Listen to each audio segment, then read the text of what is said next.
Welcome to all. இன்றைக்கி நம்ம பார்க்கக்கூடிய டாபிக் என்ன அப்படின்னா, டேலர் அப்படிங்கிறவர் சொன்னக்கூடிய அறிவியல் பூர்வ மேலாண்மை கோட்பாடுகள். இதை தான் நம்ம பார்க்க போகிறோம். இதில் வந்து உங்களுக்கு 5 பாயிண்ட்ஸ் இருக்குது. இந்த 5 பாயிண்ட்ஸ் இது வந்து ஒரு 5 மார்க் கொஸ்டினாக கேட்கக்கூடியது, அடிக்கடி கேட்கக்கூடிய ஒரு கொஸ்டின். இப்போ ஃபஸ்ட் லெசன் இருக்கக்கூடிய எல்லா கொஸ்டினுமே அடிக்கடி கேட்கக்கூடிய கொஸ்டின். நீங்கள் ஃபஸ்ட் லெசன் நல்லா தரவாக வச்சுக்கோங்க. ரொம்ப சிம்பிளாக தான் இருக்கும், நீங்கள் படிச்சுக்கோங்க. சரிங்களாப்பா? இப்போ பாரு, ஃபஸ்ட் பாயிண்ட் பாரு.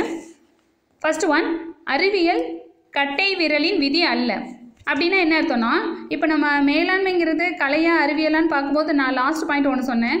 அதாவது அறிவியல் பூர்வ வேலைகளை வந்து ஒரு மேனேஜ்மெண்ட்டில் சயின்டிஃபிக்காக என்னென்ன மெத்தட்ஸ் எல்லாம் இது வரைக்கும் யூஸ் பண்ணியிருக்கிறாங்க, என்னென்ன சுச்சுவேஷனில் ஒரு நிறுவனமும் ஒவ்வொரு சூழ்நிலைகளை கையாளக்கூடியது, ஒவ்வொரு செயல்களை கையாளக்கூடியது, அது ஒவ்வொன்றும் வித்தியாசமாக இருக்கும், வேறுபட்டு இருக்கும். அப்போ எந்த மெத்தடை யூஸ் பண்ணி எது வந்து வளர்ச்சி அடைஞ்சிருக்கு அப்படிங்கிறத அவங்க அனலைஸ் பண்ணி அதை பேசிஸாக வச்சு இதை மைண்டில் வச்சு தான் ஒரு மேலாளர் வந்து அவருடைய முடிவை எடுக்கணுமே ஒழிய, அவருடைய சொந்த விருப்புகள் கட்டை விரலின் விதி அப்படிங்கிறாங்களே, அப்படின்னா என்னென்னா அவருடைய தனிப்பட்ட தீர்ப்புகளை வச்சு, தனிப்பட்ட இதை வச்சு, எண்ணங்களை வச்சு அவர் என்ன செய்யக்கூடாது, ஒரு நிறுவனத்துடைய முடிவை எடுக்கக்கூடாது.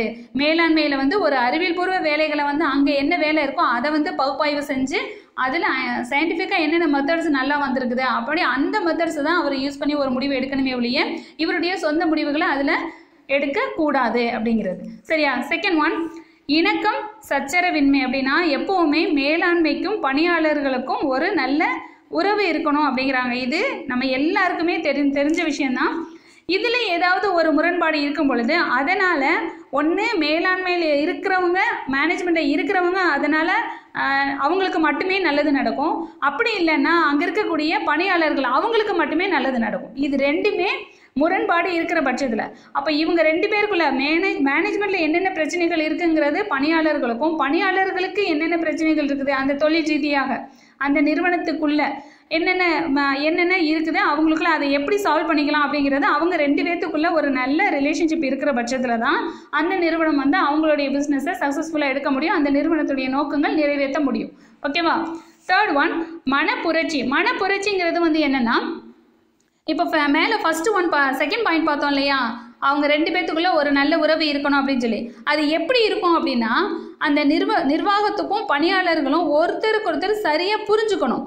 அப்படி சரியாக புரிஞ்சுக்கணுன்னா என்ன அர்த்தம்? இப்போ ஒரு ஃபேமிலி இருக்குன்னா, ஒரு ஃபேமிலியில் அண்ணா, தம்பி, சித்தப்பா, அத்தை, மாமா இப்படியெல்லாம் தனித்தனியாக ஒரு பகுதியாக இருக்கிறாங்களா, அது மாதிரி ஒரு நிறுவனத்துக்குள்ளேயும் இருக்கக்கூடிய ஒவ்வொரு டிபார்ட்மெண்ட்டுமே ஒரு குடும்பத்தோட ஒவ்வொரு பகுதியாக தான் இருக்கணுமே ஒழிய அப்படியே ஒருத்தரும் பிரிஞ்சு ஒருத்தருக்குண்டான கருத்துக்கு வந்து இன்னொருத்தர் கருத்துக்கு மாறுபட்டு அந்த மாதிரி இருக்கும். தன்னுடைய சொந்த விருப்பு வெறுப்புகளை நிறுவனத்தில் கொண்டு வரவே கூடாது. நிறுவனம் என்ன சொல்லுது, நிறுவனத்துடைய அந்த மேனேஜ்மெண்ட்டில் இருக்கவங்க அந்த நிறுவனத்துடைய எய்ம் என்ன சொல்கிறாங்களோ அதை நம்ம ஃபாலோ பண்ணணும்.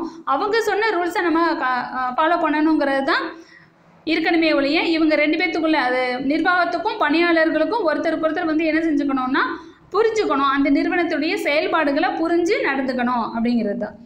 ஃபோர்த் ஒன், தனி மனித தத்துவம் அல்ல ஒத்துழைப்பு. அப்படின்னா இப்போ மேலே சொன்ன ஒரு பாயிண்ட்ஸுமே மைண்டில் வச்சுக்கோங்க. அதுபடி தான் இப்போ 4th பாயிண்ட் வரும். எப்படின்னா, இப்போது எந்த மாதிரி சுச்சுவேஷனில் அங்கே இருக்கக்கூடிய தொழிலாளர்களுக்கு ஒரு நல்ல நம்பிக்கை வரும் அப்படின்னா, இந்த நிறுவனம் நம்மளை வந்து நல்ல விதமாக தான் நடத்துகிறாங்க, நம்மளுடைய திறமைக்கு மரியாதை கொடுக்குறாங்க, நம்ம தகுதிக்கு மரியாதை கொடுக்குறாங்க அப்படிங்கிறது மாதிரி இருக்கும்போது, அப்புறம் தகுதிக்கேற்ற திறமைக்கேற்ற ஒரு இடத்துல ஒரு வேலை கிடைக்கிதுன்னா அதை கண்டிப்பாக அவங்க வந்து மன திருப்தியோடு தான் செய்வாங்க.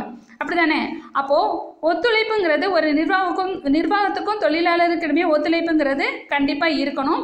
நம்பிக்கைங்கிறது நிர்வாகத்துக்கு நம்ம செய்யக்கூடிய நம்ம நிறுவனத்துக்கு இவங்க வந்து நல்ல விதமாக தான் ஒர்க் பண்ணுறாங்க அப்படிங்கிற ஒரு நம்பிக்கையும், தொழிலாளர்களுக்கு வந்து நம்ம நிர்வாகத்துக்கு ஏற்ற மாதிரி தான் நம்ம வேலை செய்கிறோம் அப்படிங்கிற ஒரு நம்பிக்கையும் இருக்கணும். நல்லெண்ண உணர்வுங்கிறது 2 பக்கமும் இருக்கணும். அதாவது நிர்வாகத்துக்கும் தொழிலாளருக்கும் இடையே அந்த ஒரு உணர்வு இருக்கணும் அப்படிங்கிறாங்க. அதான் என்னென்னா 4th பாயிண்ட், தனி மனித தத்துவம் அல்ல ஒத்துழைப்பு அப்படிங்கிறது.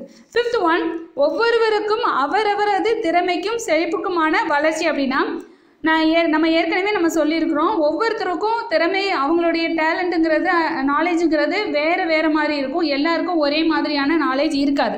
அப்போது அதுக்கேற்றது மாதிரி உங்களுடைய நிறுவனத்தில் எத்தனை ஆட்களை வந்து நீங்கள் சூஸ் பண்ணுறீங்க, அது ரொம்ப முக்கியம்.